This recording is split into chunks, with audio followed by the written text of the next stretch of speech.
Hi, I'm Malcolm. And I'm Rachel. We're two Canadians living on our 39-foot mainship trawler, starting an adventure of a lifetime. We invite you to follow along as we travel 6,000 miles through Canadian and U.S. waterways around America's Great Loop.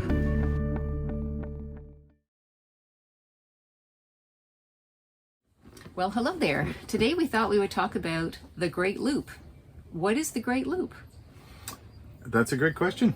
And that's one of the questions we asked ourselves many years ago when we were walking the docks of Westport, Ontario, and we saw boats pull into that dock that had a white burgee on it, and we started talking to them. And we started to hear stories about what is the Great Loop. And that's really the beginnings for us, was listening to other people's stories, trying to getting inspired by them, and then planning and really dreaming about it becoming our reality, which it is now. Absolutely.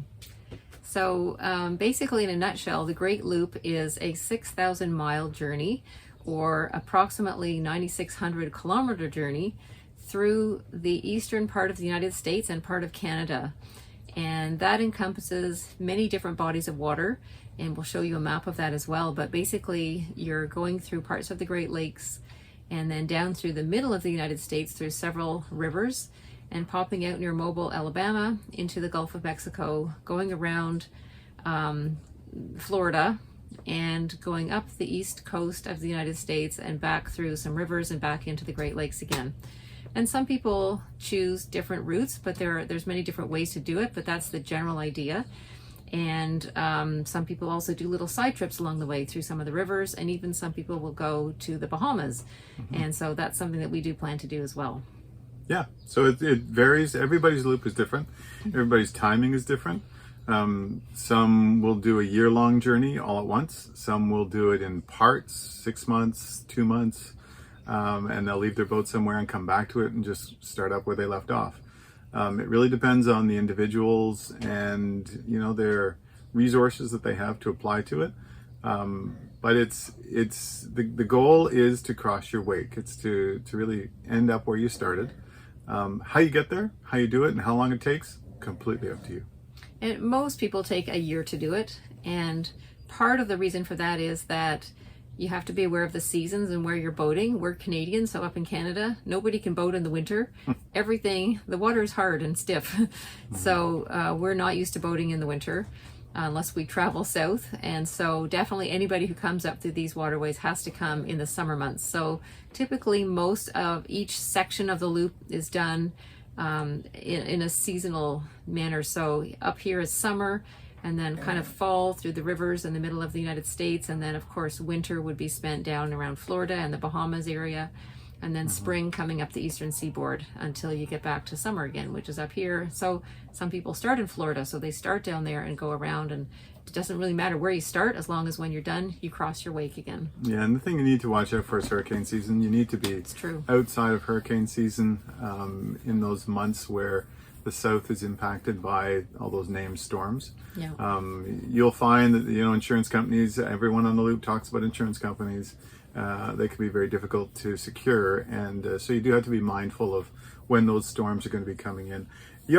Some people do the loop twice. Some people will love it so much and realize there's so much more to see and they can't see it the first time, that they'll do it again to catch all those places that they only had a chance to look at but never explore. So it's not just maybe just one loop for you. It could be two, but that really depends on the individuals. And people who do the loop are typically or affectionately called loopers. So I guess we can call ourselves loopers. We're kind of loopy. Loopy and loopers, all in the same thing.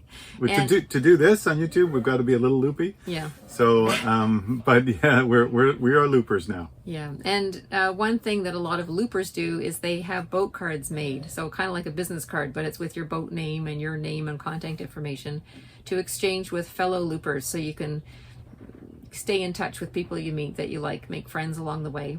So we've done that, and we've been exchanging cards and started to collect our own little package of cards as well. Mm-hmm. So we have loopy friends, and we're all loopers. So. Also, most loopers are members of America's Great Loop Cruises Association, or AGLCA, and it's a really great source of information for people who want to do this passage. The AGLCA have harbor hosts at most major ports to assist loopers as needed. Membership offers a wealth of information, discounts on services and products, and a social network to meet and stay in touch with fellow loopers. While doing the loop, you can fly the white burgee on the bow of your boat. Once you've completed the loop once, you can fly a gold burgee, and if you're lucky enough to have completed it twice, you can fly a platinum burgee.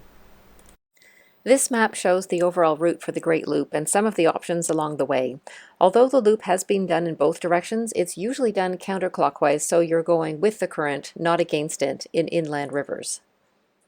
I guess maybe the only other thing to add might be about your boat, and you'll want to make sure that you are familiar with your boat and you're comfortable using it, and that it's comfortable, big enough, I guess, to sort of live on and have some space away from each other maybe, but small enough to be able to handle it, because two people handling a boat that's about 40 feet can be a bit of a challenge at times. So some people have boats bigger, other people have boats smaller. So just your personal preference and what you're comfortable with in terms of handling the boat.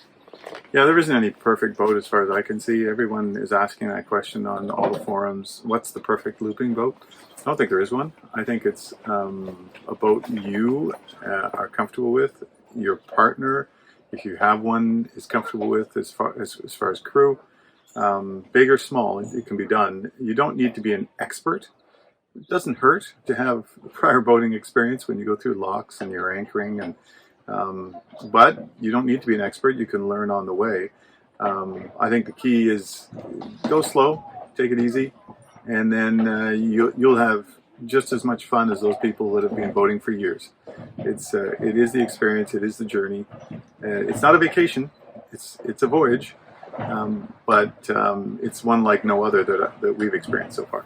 Yeah, definitely a really good adventure. We call it an adventure. Yes. Yeah. Yes. Anyway, that sums up our little video for today. Mm-hmm. And if you have any questions about the Great Loop and different parts of it, we don't maybe have all the answers, but we'll do our best to answer them for you. Yep, we really appreciate you following along. It's really neat to see the number of people that comment. We try and answer all the comments, but it's very much appreciated. We do this just to share the journey. That's really why we're doing it. We'll continue to do it. It's interesting for us. It allows us actually a bit of a way to record where we've been and what we've done. So it's a new way for us to actually record it. But it's interesting that so many of you would like to share the trip and the voyage along with us. So you're all welcome to join us, and we're just going to keep trucking along. Thanks for following along, and Thanks. stay cool. Yeah, stay cool.